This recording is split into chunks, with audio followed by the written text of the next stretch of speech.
breakfast for champions. Still eating though. You may start. Then I start. Second day here at Track Day Performance. Yesterday we stripped both cars. Old turbos are off. New turbo is in here. For now. For now. It will be removed, back in, removed, back in, and so on. No, only once. Only once? Yep. He's optimistic. I think so. Yeah. We just put it in there to get all the auxiliary stuff going. We now know how our boost pipe will look. We know that we have room for most of our water pipes. We'll get some new flex tube this afternoon, probably. I think, to make it all work. But for now we just try to make the boost pipe and get the anti-lag, fresh air anti-lag going. That's what we're doing. Yep. And as we had small issue with this car in Goodwood. So yesterday, unfortunately, my last run up the hill, we had very violent vibrations coming from somewhere rear axle, gearbox, somewhere there. I felt it halfway up the hill. I will strip the gearbox there, and then we also should get the spare part by probably noon. So yeah, we start on working. We got a lot of stuff going in or rolling in parts, but we also got lots of work to do. And I think Robbie will take care of the engine on the dyno a bit more. Probably. So yeah, I'm excited. Yeah, me as well. It will be a great time. We have like, how much time do we have left for this? Just to get the viewer an idea. We basically have today and tomorrow. But you only have half a day tomorrow, do you? Exactly. So I will leave before it's finished again, unfortunately. But well, it is what it is. So yeah, we stop the talking, start wrenching. Yeah. Cool.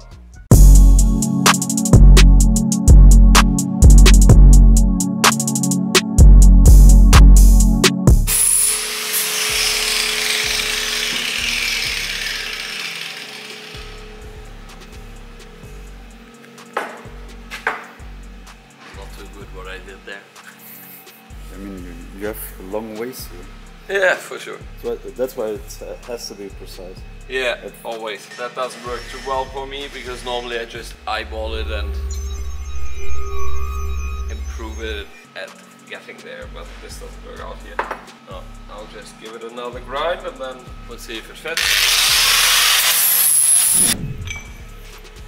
Oh, that's not as bad as I thought it would be. This side's not too good though. We'll see.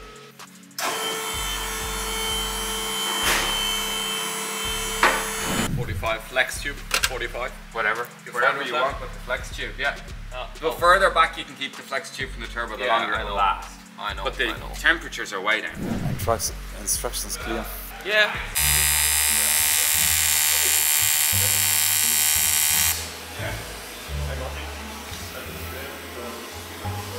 Please don't film me there. I'm really embarrassed. Embarrassed about the work. Okay. It's good from afar, but far from good. I'm filming from here. Yeah, getting rusty. It is how it is. It will be tight though. Yeah, it's not your welding machine. So this is mine actually. It's not yours. Yeah. You could cheat it out. Actually, the problem is the welding table for me because I'm used to sit and look down on the piece. Now I'm way lower. Can't lean in that much, and I'm getting rusty. Haven't welded in quite a bit.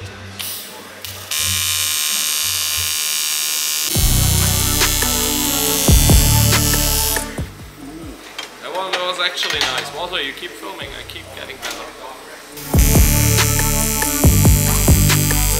That is okay. That is okay as well. This was the first one actually. That is not okay.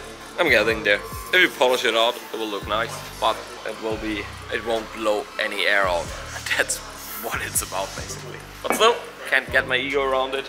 I want to do nice welds. Still getting there. Need some more practice.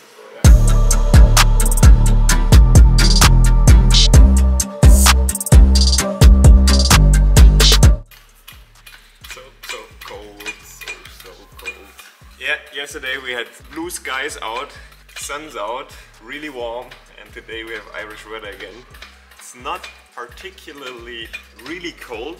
Looking at the Celsius, I don't know, it's maybe 14, 15 degrees. However, this Irish rain and coldness always gets me.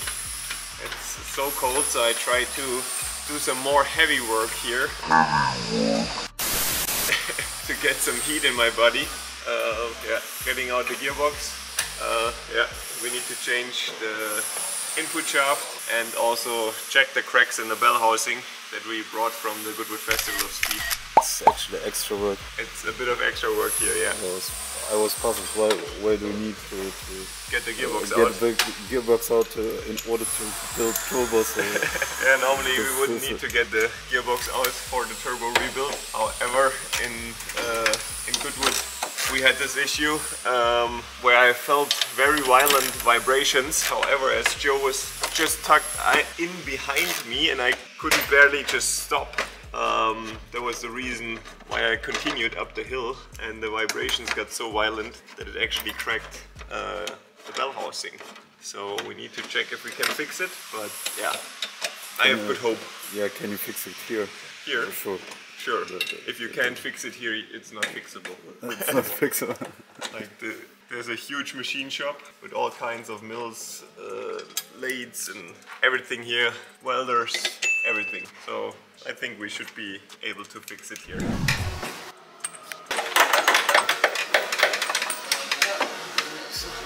So this was morning practice, our very lightweight prop shaft, and I also always have a hard time working like this. But luckily we have one strong guy here, so... Where is he? Why didn't he help? He's behind the camera, holding the camera all the day. He's holding it up all day as well, so must be.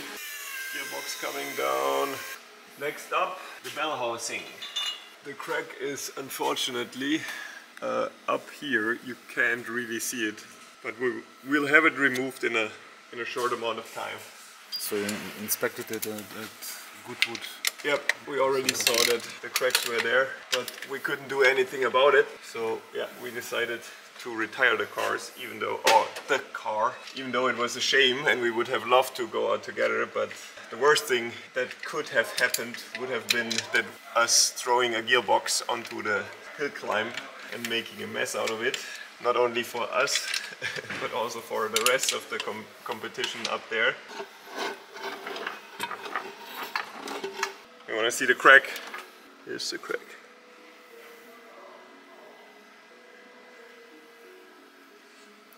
Too much torque, too much power. Actually, we need to double check how it happened. We need to just look closer to it. But first off, get off the lines of the bearing here, the throwout bearing.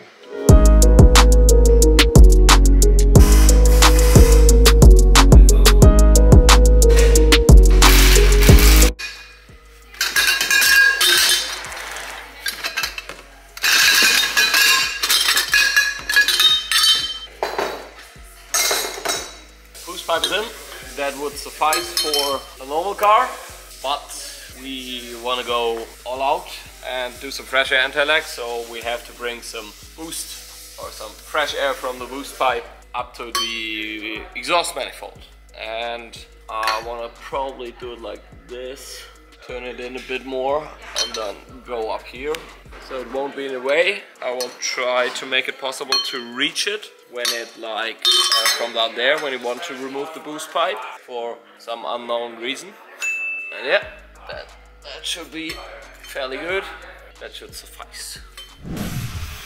Walter, you just adjust the molecules now for the welding. Then it gets easier because they want to flow in. It's the saddest little tool in the world, but it does the job quite well, even though it doesn't seem to enjoy it. I think it needs lubrication or something.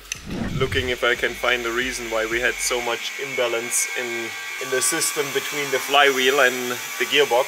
So far I haven't found it, but yeah, we need to check further. So it's not clutch, not flywheel? Doesn't seem like. I'm actually in contact with Kai from PTP Racing, who provides us with the clutches, and he also had some hints where I can look, but so far I couldn't find anything that looked wrong. Do you need to disassemble it? Yes. So aluminum welding is quite tricky, and it's easy. It's easy. They say it's easy. That stuff's quite easy. It's not delicate. You just set the welder at max. This is the adapter and the throwout bearing. Robbie wants me to disassemble everything from the bell house because it needs to be really clean when he welds it up, because once there's some debris inside, the weld won't become good. That's why I got off this big adapter here, where our throwout bearing, release bearing, however you want to call it, sits on, because it's still dripping some fluid. And now he will power hose it, clean it as clean as he can, heats it up, because also aluminum needs to be, in the best case, you heat it up to just below 200 degrees. Then it's even better to weld it. And then he wants to fill the crack. Probably he drills out the ends of the crack, because there is where the stresses will be.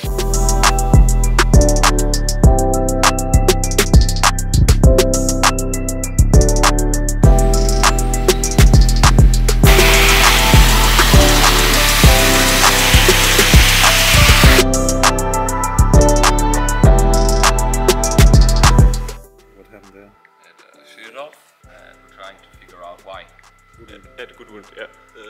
Saturday, second run basically. First run I felt already some vibrations occurring. However, I thought, or I hoped, that I only pulled the e-brake a little bit too long and had a flat spot in the rears. That also feels from time to time quite violent. However, yeah, we came back from the hill right to the BMW M moment in front of the house. We celebrated that and we went down to the start area again. Yeah, went down the hill and then hopped into another night shift to get the gearbox out to check for the problem, because we thought we had a bad clutch or something. And it turned out, like, when we pulled the gearbox out, the input shaft was in two pieces like it was, and we couldn't figure out the problem. We measured the flywheel and everything. This was still straight. And we finally found, like, the crack in the bell housing, and now we just need to make sure what if the crack was before and that caused the shaft to shear off, or if there's some different problem that sheared off the input shaft and cracked the bell housing. We're not sure about that. We just have to take care to consider any options to not have this problem again. The work has settled down a little bit, but we are still fully on. The status that we are now is we had the beautiful new SPR handmade manifolds already in the car a couple of times, just checking that everything is working. What also test fitted the turbo for the first time. Kevin and Robbie built up the boost pipes with the exit for the fresh air ALS system. Next up, the lines for water and oil for the turbos are being made. Then we need to connect the fresh air from down low from our turbo up top where the valves are. We also redo some of our water lines because they are now in the way of the boost pipes. And what else I forgot? Yes, the exhaust gases leaving the turbo. At this stage they would be somewhere in the engine compartment, but they need to go underneath the car into the rear exhaust basically. So we need to build a downpipe as well. And if all that is in the cars, we need to get the cars on the dyno. So yeah, quite a lot of work to do still and quite little time left. So yeah, full throttle I would say. I'm still here. Next part that is being built to keep everything running is a heat shield. So this is a stainless steel piece, and as we already saw, or if not, then we can just show it, what happens with the header and the turbo on a dyno rig.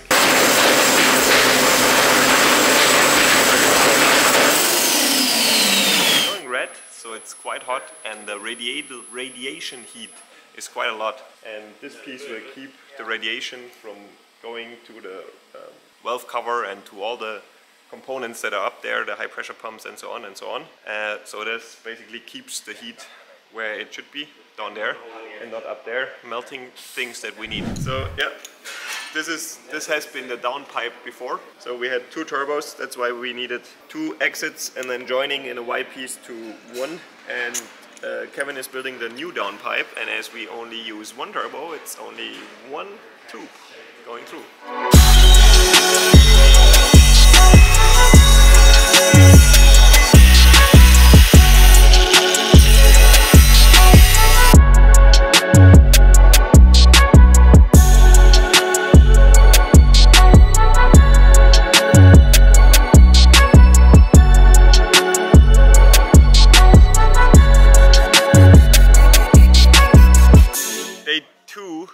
comes to an end.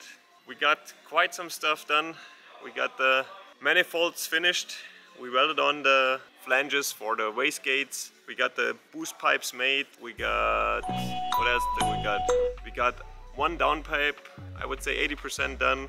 We got, what do we got? The water lines and the oil lines for the turbos. They are basically done. So what we are still missing is to change the routing of the engine coolant lines, the water lines. But we already have a good plan for that. We have to connect the fresh air ALS system to the boost pipe. That's another thing we have to do. And we also have to do the mapping actually on the cars. So it's quite a lot to do for only 1 day left here. Maybe 1.5 at least. 1.5. So we have until Thursday noon-ish, afternoon. So it's at least 1.5. So now I'm a little bit more happy because actually I was a little bit depressed because in 1 day tomorrow I think we wouldn't finish both cars with dynoing them. Yeah, what do you have here? Piece of a downpipe. Cool. I need a hand to weld it on. So I'm needed. Sorry. I'm out. Yeah, sure. I'm out now. We keep you updated how it's going on tomorrow. We finish that one and then let's see how long we do. Yeah. Actually, very nice welds, Kevin. This one is better. Oh yeah. This one is... Okay, we go on. I'm getting there, man. I'm getting there.